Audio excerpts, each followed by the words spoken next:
Bonjour les lionceaux.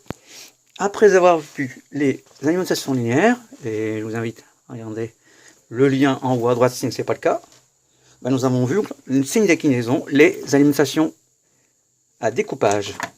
Elle peut concerner, c'est facile, on reconnaît tout de suite pas de gros transformateurs dedans, comme cette alimentation de vieux téléphones mobiles, dont les logiciels graphiques utilisent le langage Java, alimentation plutôt récente de smartphones, les alimentations de PC portables ou encore le bon vieux ATX, l'alimentation d'unités centrales. Eh ben, on va voir tout ça.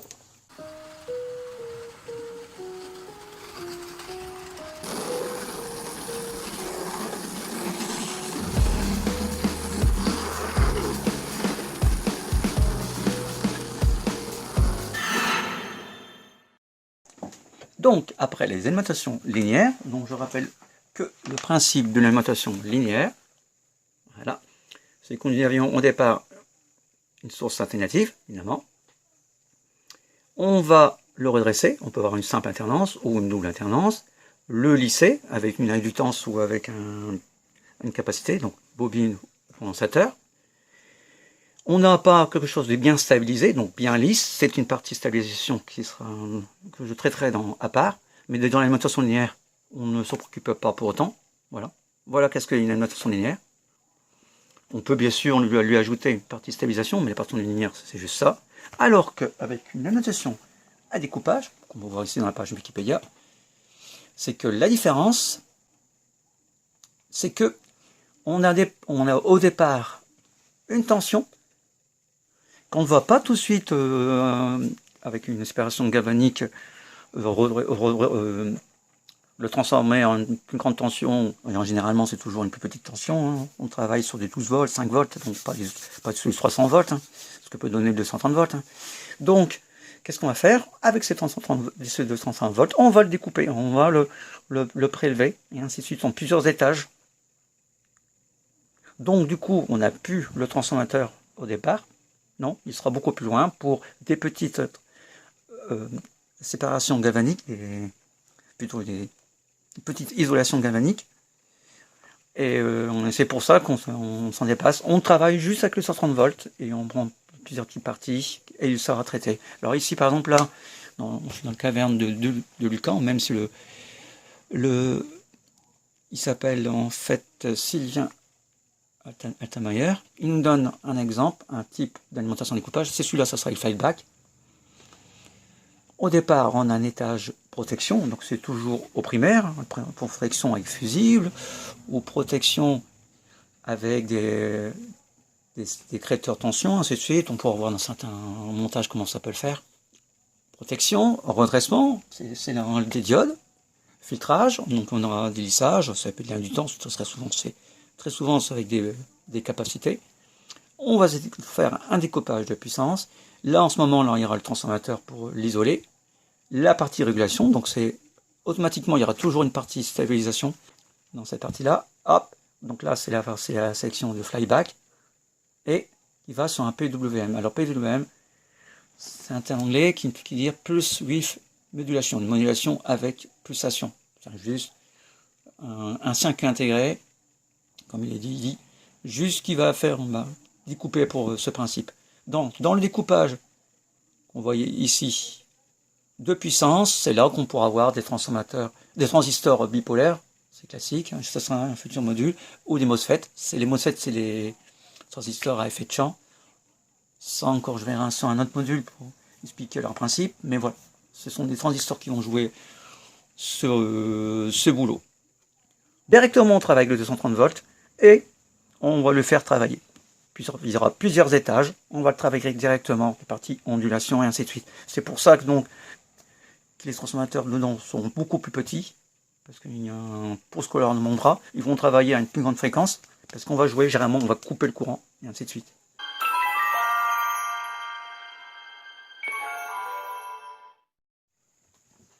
Donc, les convertisseurs buck. Buck, bon, ça veut dire mâle, c'est le contraire de la femelle. Je ne sais pas pourquoi ils ont utilisé ce nom, mais c'est ainsi. C'est un hacheur série. Donc c'est une méthode de découpage ici, qui va convertir une tension, par rapport à une entrée, en une non-tension un peu plus faible. Il a un très bon rendement. Alors je rappelle, d'après Wikipédia, 95%. Ce rendement, cette valeur n'est pas la même du rendement que moi je calcule, qui est tout simplement que je relativise par rapport à la puissance de sortie en continu par rapport à une puissance d'entrée en alternatif. Je ne sais pas comment ils le font, mais ça donne une très bonne idée de la bête. Alors, les schémas de base, ici. Alors je rappelle qu'on verra chaque fois dans ce métage de base, il y aura un élément important ici, une partie de commutation. On voit un interrupteur manuel, mais on voyait bien que nous, l'utilisateur, on ne va pas chaque fois couper et allumer et fermer et ouvrir le courant, l'interrupteur. Non. Dans ce cas-là, ce que l'on aura, c'est le rôle de découpage de puissance de le faire, ces petits arrêts, donc à une grande fréquence. Et c'est pour ça que d'ailleurs, les transformateurs qui sont plus tard, qui sont utilisés en ionisation galvanique, comme s'ils travaillent plus en fréquence, peuvent être de plus petite taille. Bref, voilà ce qu'on a. Ici, voilà la tension qui nous intéressait. Je le cache ici, parce qu'en fait, vous voyez simplement ici que c'est lissé par une capacité, et là, il y a une charge, parce qu'il faut que le courant passe, c'est le truc de base, mais en réalité, cette partie-là, à un moment donné, sera, elle pourra être lissée telle quelle, il n'y aura plus ça, et il y aura un étage de stabilisation. Mais voilà ce qui nous intéresse de base. Alors, il se paramétrise de cette manière-là. Vous voyez cette diode qui est montée, voici la source, ainsi de suite. Elle est montée en sens inverse, et le rôle de l'inductance. Voilà ce qu'il faut voir. Alors, l'inductance, la particularité, c'est que il aura tendance à s'opposer aux variations de courant. Donc, si le courant il est continu, il va laisser passer le courant. Et s'il varie, donc à un moment donné, il va changer de sens, il va le freiner. Il va en fait se charger. Et puis, voilà ce qui se passe. Et ensuite, s'il n'y a plus rien, il veut se décharger. Alors, le sens, voilà. Ici, voilà le sens de courant, comment il est fait. Alors, il faut voir ici, à un moment donné, comme la bobine va passer récepteur ou émetteur.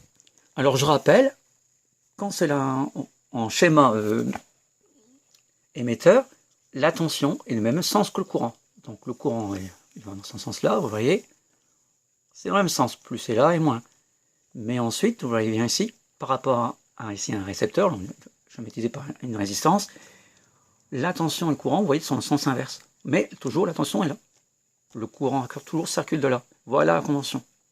C'est quelque chose à ne pas oublier à un moment donné. Le courant, donc que ce soit avec la inductance, sera toujours dans ce sens-là, mais à un moment donné, la bobine qui va passer de récepteur à génératrice. Voilà ce qu'il faut comprendre. Ce qu'on a vu, donc le principe, on va voir comment elle intervient sur deux phases. À un moment donné, l'interrupteur va être fermé. Vous voyez ici. La tension passe, donc au départ, vous voyez, ce sera toujours un signal qui va varier ou non. Le courant passe, elle ne peut pas passer par la diode parce qu'elle est en sens inverse, donc elle charge la bobine et elle circule. La bobine donc va s'opposer à la variation de courant, elle va pomper. Ensuite, seconde phase, on ouvre l'interrupteur. Je rappelle toujours que c'est le système qui est opéré par le découpage de puissance. Voilà, c'est dit. Du coup, la bobine ici, qui est le récepteur, va se transformer en émetteur. Elle va faire donc redonner le courant, toujours dans le même sens, mais donc elle va changer de sens.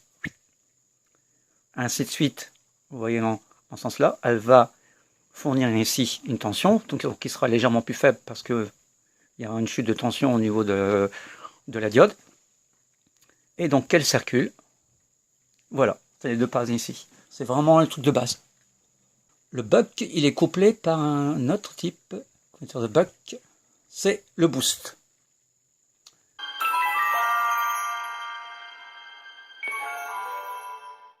Alors, un coïteur boost, comme on le dit, ou step up en anglais, on a compris, c'est une notation de découpage qui va donner une tension, à partir d'une tension, il va donner une autre tension continue, mais beaucoup plus élevée. Et c'est ça en général pour les chargeurs les boosts qu'on a de tension, par exemple, d'alimentation pour les chargeurs de batterie, et parce qu'une batterie c'est à peu près 12 volts, mais si on va lui mettre du 18 ou du 24 volts, donner un boost, on va utiliser un convertisseur boost. Ça sera une plus grande tension, mais ça sera un courant un peu plus faible. Mais c'est un peu l'inconvénient. Donc, le boost, toujours une inductance, encore en série, mais cette fois-ci, on va la diode, elle est en série, toujours, hein, c'est toujours pareil, c'est l'alimentation qu'on devra utiliser. Et là, il faut bien, hein, on y met les composants pour que le courant circule. Et l'emplacement de la commutation se trouve ici. Donc, toujours des états, l'interrupteur est fermé. Qu'est-ce qu'on a, tout simplement? Eh bien, comme pour le buck, on va charger, en fait, la bobine, c'est toujours pareil, hein, elle va s'opposer à la source de courant, à la variation, elle est bien chargée. Ensuite, donc évidemment, si c'est ici, cette partie-là est court-circuitée, on ouvre le courant, et donc qu'est-ce qui va se passer? C'est que là, l'inductance va pouvoir se décharger à travers ici la diode. Il va laisser évidemment toujours passer la composante continue. Voilà, encore comme ça ici. Et ce que c'est pour ce qui nous intéresse, c'est qu'il y a, eh ben, les deux.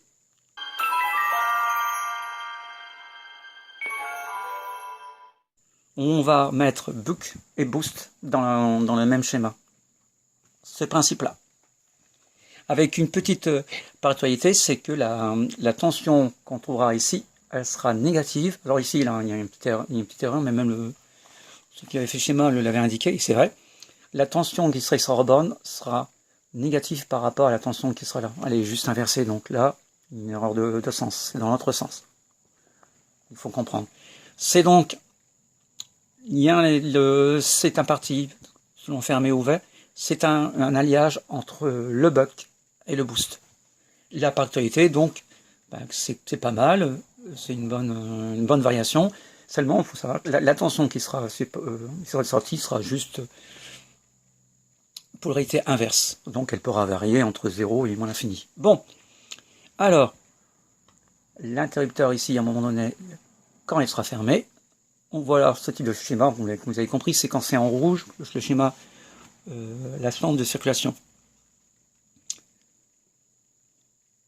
Je ne sais pas pourquoi d'ailleurs ils ont mis ça, c'est faux ici. Ah, c'était porté la partie à un moment donné. Alors, quand l'interrupteur est fermé, on charge le condensateur dans son sens là, donc il est ici, ainsi de suite, il est réceptif pendant ce moment-là. Il charge. Ensuite, l'interrupteur est bloqué, donc ça va dans qu'en fait il est ouvert. Cette alimentation chargée au niveau condensateur va continuer à le faire. Alors vous voyez que puisque le courant aller dans ce sens-là, il va aller dans ce sens-là. Donc il va dans ce sens-là. Et donc cette relation, la tension sera ici, dans l'autre sens, dans ce sens-là. Donc plus ici, le moins là. C'est pareil, et c'est toujours par rapport à là. D'ailleurs, vous comprenez, d'ailleurs pour le rôle de la diode aussi, pourquoi on fait aller inverser, parce que quand c'est passant, pour empêcher justement que le courant passe par ici. Voilà, vous jouez le rôle de la diode. Voilà, c'est le fonctionnement du convertisseur buck boost.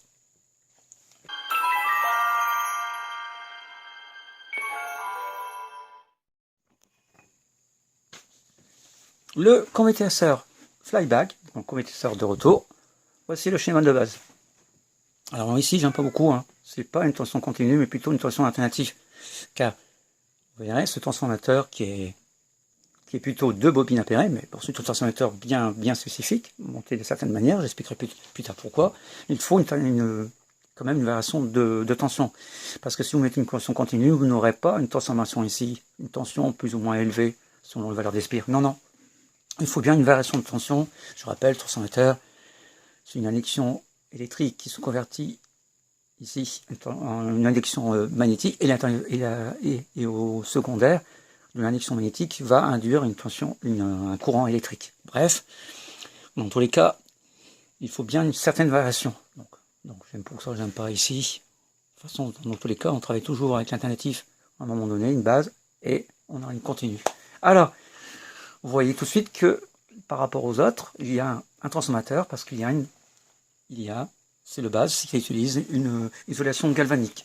Mais attention, si vous ne faites pas attention, même si vous dites, tiens, transformateur, bobine, un lissage ici, ben c'est une animation linéaire. Oui, c'est une animation linéaire, mais en réalité, mais n'oubliez pas, ici, il y a un interrupteur. On coupe. Donc, c'est plus une alimentation linéaire, mais c'est bien une alimentation à découpage. Alors, je vous disais ici, les enroulements ici sont repérés parce que les poussins qu'on les repère, de manière que s'il y avait une tension varie ici de 0 à une valeur max, elle va aller aussi en secondaire ici à valeur max. C'est pour ça qu'on les repère bien dès le départ. Voilà. Et il y a une partie de communication. Eh bien, c'est toujours pareil. On va voir à un moment donné où l'interrupteur est fermé, c'est passant. Eh bien, c'est ce qu'on a vu plus à l'heure. C'est un premier bobinage, c'est une tension. Elle va se charger et le courant passe ici. Bon, là, il montrait que juste avant, il y avait une certaine circulation. Hein. C'était l'état avant. C'est pour ça qu'il montre rouge. Mais je préfère me baser encore sur ce qu'il y avait au début en primaire. Ensuite, on ouvre. À ce moment-là, l'induction de la bobine va se charger. Elle va faire circuler le courant. Et donc là, ici, la tension sera bien continue. Quelles sont les particularités ici? Rien d'autre, juste que on a voulu utiliser une tension galvanique bien séparée.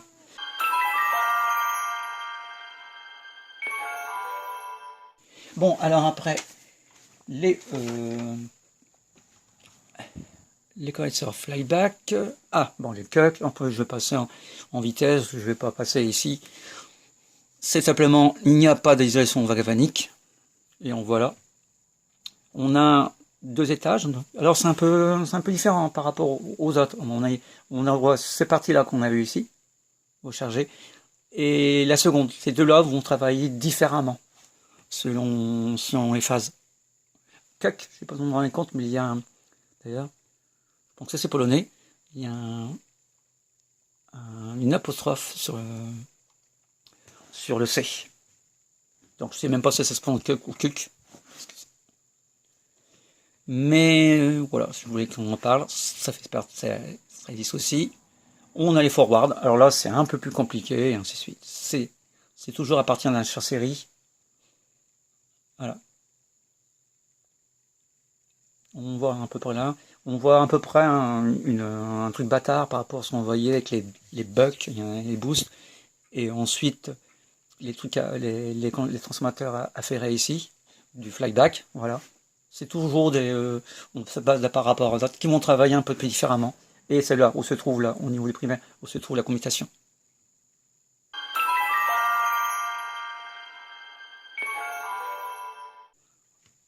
Toujours ça. Ensuite, il y a le fameux push-pull. Je rappelle que le push-pull, c'est un de mes préférés, parce que c'est surtout, pour ceux qui connaissent en audio, c'est un amplificateur de base qui est très bon. On rappelle qu'un push-pull, va toujours amplifier au départ une tension alternative, hein, même si à la fin, on va laisser passer que le courant continue. Mais ça travaille toujours comme ça. Donc, appairé avec deux transistors polaires, NPN et là, PNP. Et c'est là où sont la sortie. La sortie ici et la masse. Donc là, ici, hein, c'est le moins ici, de référence. Et voici au niveau aussi de l'entrée. L'entrée, ce transistor-là va amplifier les inductances positives et celui-là négatif. Mais à la fin, on compte, on n'aura qu'une valeur positive. On rappelle toujours. Voilà. On a vu les principaux. Alors, il y en a encore tout plein. Ces pics, je ne sais pas, il y a 2 inductances, une pompe à charge avec un seul condensateur. Mais voilà en principal les éléments de base.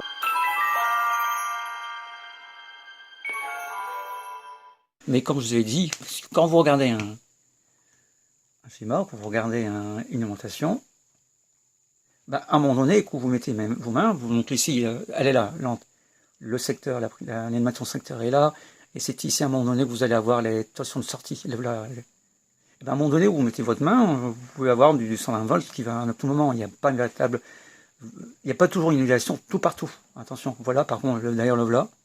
Voici un set transformateur pour une isolation galvanique. Donc, je dis quand même, oui, mais c'est juste pour le secteur qui est séparé. Attention, ici, un petit filtre EMI, donc c'est EMI, c'est parce qu'il y a un inductance. Le pont de graisse ici, pont à diode, là, un lissage, là, un transistor de découpage. Il est monté là, c'est un décepteur de thermique. Normalement, plus que c'est puissance, il faut quand même dissiper cette chaleur-là, sinon le transistor il va claquer. Voilà un transformateur. Là, ici, en sortie, les condensateurs lissage, ce qu'on voyait dans les schémas. Les petites diodes de Schottky, sont où les petites diodes Schottky? La 8, il parle de diodes Schottky. C'est pour les communications rapides, c'est pour ça qu'on utilise. Ah voilà, ah d'accord, mais là, c'est un... Elle est montée sur un détecteur chimique, d'accord. Elle est montée sur un... Ah, elle va faire passer beaucoup de courant, oui. Parce qu'il y a beaucoup de communications rapides. Là, ça c'est un fusible, ça. C'est un fusible. Oui, parce que les fusibles ressemblaient pas forcément comme celui-là. Il en met en 5 heures, là. C'est la plus grosse dont la valeur qui sera indiquée. Le plus grand. Mais là, non, c'est un fusible de 2 ampères 200. D'accord. D'accord, ça, ce petit fusible-là, on est obligé. Ça, c'est facile. On un truc de verre, on lave manuellement, mais là. Là, non, pour le remplacer quand il claque, il faut le fuser. Faut le dessouder. C'est rare, ça. Ils ont remis au niveau des alimentations qu'on va charger. Ils l'ont bien mis là, vous voyez, en sortie. C'est vraiment rare, ça. Ouais. J'aimerais bien voir. Quand je vous parlais de protection, blabla, hein, les petites...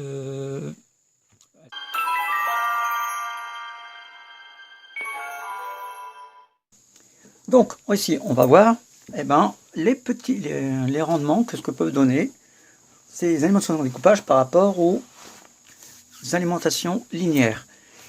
Alors, tout à l'heure, je vous ai montré. On va voir, par exemple, c'est pour cette alimentation de PC portable, assez commun. On y voit les valeurs.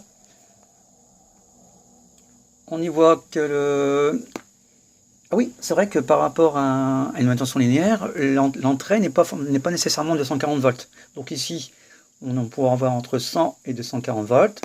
Elle consomme du 2 ampères alternatif sur une fréquence entre 50 et 60 Hz. Vous voyez, alors qu'une application linéaire, c'est soit 50, soit 60. Là, elle peut accepter.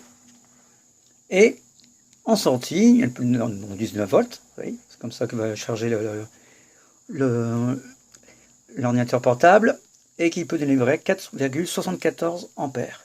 Et puis on rappellera d'ailleurs, c'est pas mal ici, il est complet, par rapport aux sorties, on voit toujours la polarité qui sera indiquée, si jamais vous avez une autre alimentation, et c'est très important de respecter. En général, le moins est la masse, le plus au centre, mais les constructeurs, enfin du moins ceux de l'ordinateur portable, peuvent décider d'autres choses, donc faire très important, donc on voit bien ici. On voit bien le plus à l'intérieur, le moins ici, dans ce cas-là. Bon, alors on va voir maintenant les rendements, les valeurs que j'ai données. Puisqu'il y avait deux entrées 100 volts et 240 volts, je me suis amusé à calculer les deux rendements, mais en général, dans le secteur, c'est du 240 volts qu'on va faire, donc on va surtout garder celui-là. Alors, pour 100 volts, 100 x 2, 200 volts ampères, 200 volts ampères. Il peut donner, ici, il délivre, alors moi je vous le rappelle toujours, parce que j'ai fait avec linéaire, puissance de sortie continue, que va délivrer la puissance continue par rapport à la puissance d'entrée alternative. Donc, ici, 19 x 4,74, ça nous donne 90 watts. Mon ordre de 220 volts ampères, il donne du 90. Le rendement de 90 sur 200, c'est 9 sur 20, 0,45, 45%. Ça, c'était pour 100 volts. Et si c'était 220 volts, 240 volts, 200 x 2, 480, 480 volts ampères, un rendement, donc 90 sur 480 de 18%. Vous voyez, c'est pas terrible. Et c'est tout à fait logique que le rendement est moins bon puisque la tension était un peu plus élevée. Ça, c'est pour cette alimentation d'ordinateur portable.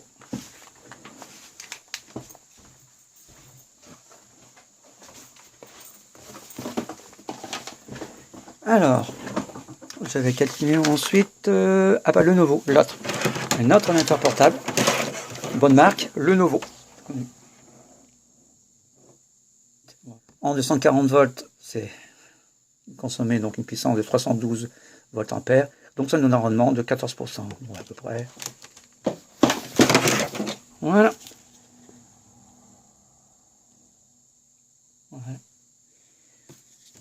Alors, c'est la bébête nous donnait une...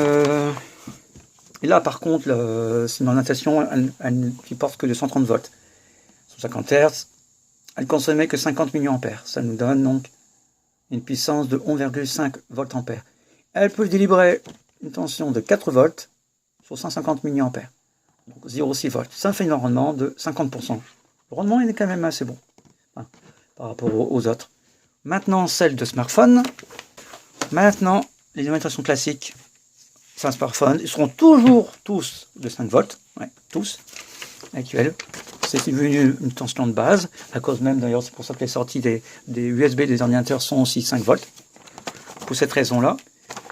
Alors voilà. Bon, là, ici, c'est une marque Big Ben qui est assez connue. Les valeurs. Toujours hein, le sens de... Non. Il indiquait... Non, il n'indiquait pas le... Si. Il indiquait la polarité de la sortie. Il peut donner 5,8 volts à 450 mA. Comme c'est une nouvelle génération, il accepte aussi même les 110 volts. Mais je vais donner que le rendement pour les 140 volts. Des 140 volts consomme 0,17 ampères. Donc 2,34 volts ampères plutôt. Il donne 5,8 ampères à 450 milli, donc 2,3 watts. Sur les 41, ça nous donne un rendement de 6%. C'est relativement faible. Et les alimentations ATX, ici, vous connaissez, là.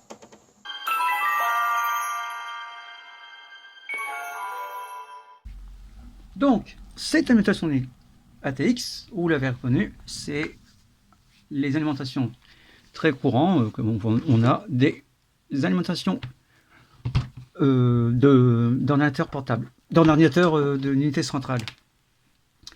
Et pourquoi ATX? Parce que ATX, c'est un sigle qui signifie Advanced Technology Extended. Donc une technologie étendue et avancée. Voilà ce que signifie le sigle. Et ses particularités, c'est qu'elle contient plusieurs types de convertisseurs.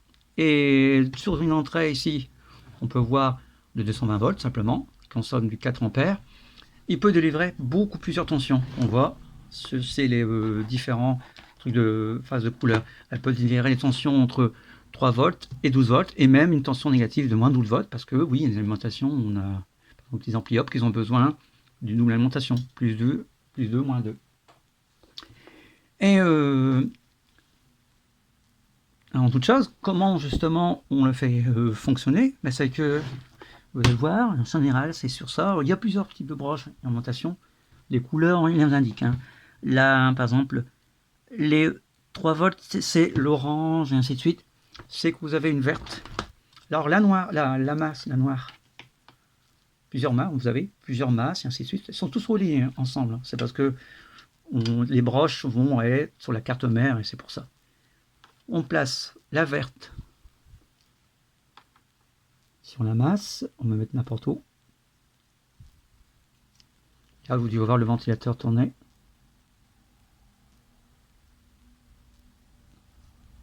Attends, d'ailleurs, avant toute chose, j'ai mis là mon voltmètre. On va lire, par exemple, au niveau de la jaune. Alors, la jaune, c'est censé être ici yellow. Ouais, c'est une tension de 12 volts. Donc, moins ici, plus ici. Vous voyez, on m'a dit qu'une tension... Ah, il y avait une tension résiduelle parce que oui, parce que je l'ai branché avant, sinon ça fait 0. Mais je n'ai rien. Le ventilateur ne se lance même pas, pour refroidir. confondent pas la noire. Voilà. Et voilà. Et donc cette tension qui était censée être de 12 volts, vous voyez, on a une valeur de 11,4. 5 volts, par exemple, c'est la rouge. Donc je garde ici hein, le moins. Je vais chercher une couleur rouge ici. Voilà, une couleur rouge là. On a bien nos 5,2 volts. Non, sans que ça vienne bien. Donc pas de voltmètre. C'est une tension à vide, même en continu, enfin à charge, sera très légèrement diminué, mais ce sera 5,2, 5,1. Alors qu'on voyait que toutes les tensions qui étaient censées être 12, 20,1, c'est plutôt 11,5. Alors, on va maintenant voir. J'ai coupé l'alimentation. Donc celui-là, par contre, il n'a pas d'interrupteur intégré. Il est toujours alimenté. Il sera le vert dans un cercle, dans le truc vert dans l'ordinateur de l'unité centrale. En fait, les tours rouges liés au booter, au bouton d'interrupteur de l'ordinateur. Alors, on élit aussi plusieurs valeurs. Pour chaque valeur de tension, les courants délivrés.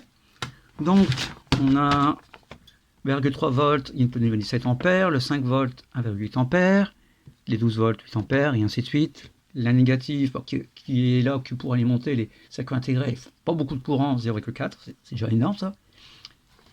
Je m'amusais à calculer toutes les puissances qui peut délivrer, parce qu'il nous dit qu'il consomme une tension entre 220 et 230, consomme du 4 ampères, donc il consomme de 880 watts ampères, presque 900 watts.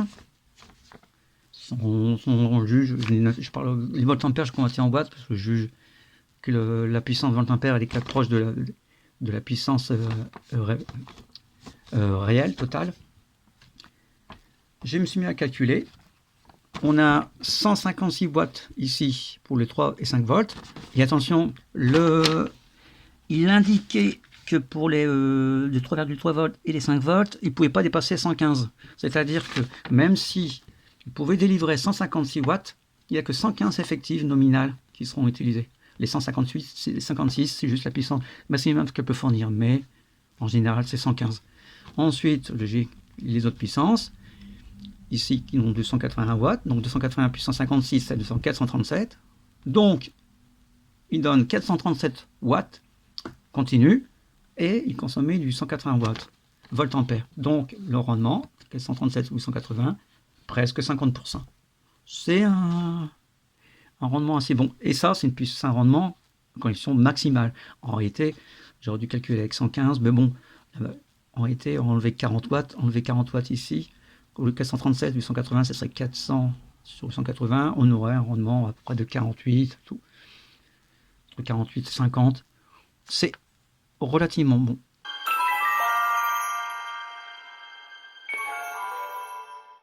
Dans la première vidéo, j'en avais relevé un avec un rendement à peu près de 38%. C'était les seules valeurs que j'avais. J'ai voulu voir d'autres valeurs sur qu'on composait. Il y avait donc un constructeur qui donnait des bons transformateurs. J'ai calculé les rendements sur 64%. Pour une autre valeur ici, j'ai calculé un rendement de 60%. Donc c'est quand même pas mal par rapport au 38. J'ai une bonne base de comparaison. Ouais, d'accord. Je me suis juste trompé dans mon truc là. Le souci, c'est que dans les linéaires, le transformateur il est beaucoup plus gros et donc beaucoup plus cher. Alors que dans le découpage, les transformateurs, il y en a beaucoup plus petits. Ils sont plus petits et donc c'est beaucoup moins cher. Donc on a quand même un avantage pour l'alimentation en découpage. Ensuite, les tensions d'entrée. Les tensions d'entrée pour les linéaires, ça sera toujours de 140 volts en général. Alors que les découpages, on peut accepter des tensions un peu plus faibles. C'est quelque chose d'assez bon. La fréquence pour les linéaires sera toujours 50 Hz. Alors que pour les découpages, on peut avoir une variation entre 50 et 60, c'est pas mal, quoi. Je veux dire, il accepte donc en fait d'être alimenté sur un secteur, par exemple américain ou non, qui est plutôt 60 Hz. Ça c'est pas mal, c'est assez bien. Ensuite, les rendements. Bon, alors, les rendements, c'est mes 4 trucs à moi, à peu près. Je voyais que c'est entre 40 et 70% linéaire, d'après ce que j'avais vu. Alors que, allez, les découpages, c'était un peu plus faiblard. Les, euh, les portables, on avait un rendement de 15. Les téléphones, le téléphone, c'est portable, je parle aussi smartphone, les anciens téléphones 6. Il y a que la TX, par exemple, qui nous donne quand même un rendement un peu meilleur. Bon, c'était quand même un petit défaut par rapport au linéaire. Bon, maintenant, ça passe ce qu'on en fait. Sinon, la tension des livrets, eh ben, en général, on n'a qu'une seule tension. C'est une seule tension, on n'a pas plusieurs. Et elle n'est pas encore, elle n'est pas nécessairement stabilisée, alors que dans le découpage en général, dans tout comme par exemple la TX, il y aura une partie stabilisation. Déjà, c'est déjà fait. Ensuite, question de protection. Ben, dans les protections, dans l'alimentation toute simple, ainsi de suite, il n'y a pas forcément nécessairement un fusible. Ils peuvent en avoir ou non, mais on voit rarement. Et c'est assez rare. Et quand ils mettent sur les fusibles, ils vont mettre un fusible uniquement à la secondaire, alors qu'il faudrait mettre en primaire. Voilà, dans courant. J'en ai pas ici parce que je n'ai mis que des découpages, mais je l'ai monté, oui, généralement, ce n'est qu'au secondaire. Dans l'animation de découpage, bon, vu qu'il n'y a pas de primaire et de secondaire, il n'y a qu'un seul fusible. Et on a vu même dans un exemple sur Wikipédia qu'il pouvait avoir un sur les alimentations de kits de livret, la partie continue, donc c'était pas mal. C'est assez intéressant, c'est relativement rare quand même aussi. Ensuite, il y a les protections quand tu es surcharge, ce que je n'ai pas parlé ici à la TX, c'est qu'à un moment donné, il va se couper, s'il y a un souci, et il va revenir. C'est pas mal, sans forcément claquer les fusibles. Donc c'est quand même bien mieux. Ensuite, en parlant d'isolation, ben, dans la ligne linéaire, c'est déjà, il y a une véritable isolation. Ouais. Par exemple, dans la linéaire, si je vais dans cette partie, je touche, là, partie continue, ben, il n'y a qu'une tension ABC, et je rappelle qu'on peut toucher une tension maximale de 50 volts ou 25 volts mouillés, donc c'est pas mal, on est isolé, alors que par exemple ici, si je touchais, si j'y allais dans mon truc ATX, malheureusement, même s'il y a des parties qui sont isolées, je peux mettre mes mains, je peux prendre des décharges. Bon. Évidemment pas là, hein. Je vous parle uniquement que si on touche le chemin, parce que là, ici, c'est que les parties secondaires, évidemment. Donc là, c'est dans la partie carte mère, voilà, c'est déjà isolé. Je vous parlais que si on intervenait. Voilà.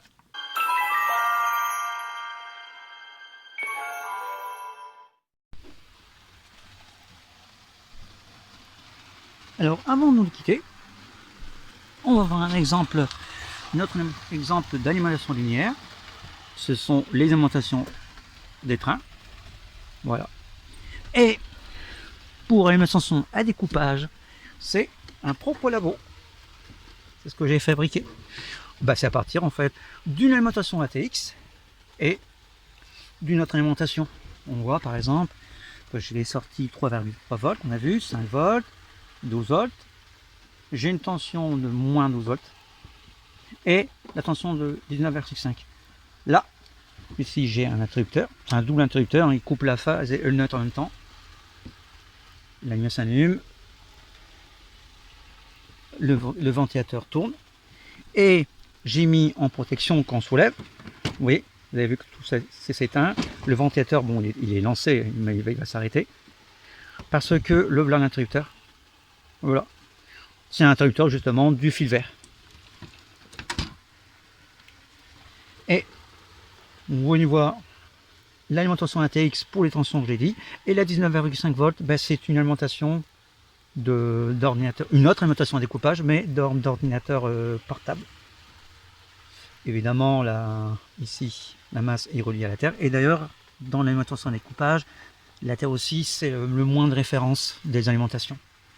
Voici un style. Vous pouvez voir, ah oui, là, ici, c'est un porte-fusible de ma proposition, un porte-fusible que j'avais mis, je sais même plus où en fait. Ah oui, c'est juste le fusible du ventilateur. Ouais, je sais pas pourquoi j'ai voulu protéger le ventilateur.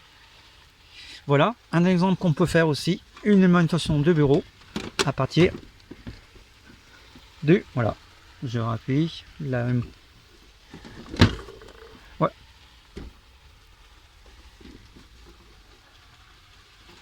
L'interrupteur n'est pas bien mis. La sécurité fonctionne bien. Voilà laquelle qu'on peut avoir une alimentation de bureau à partir d'une alimentation ATX. Donc vous pourrez faire tout votre propre labo avec des fiches, ces fiches bananes classiques, et vous avez vos propres alimentations. Sur ce, salut!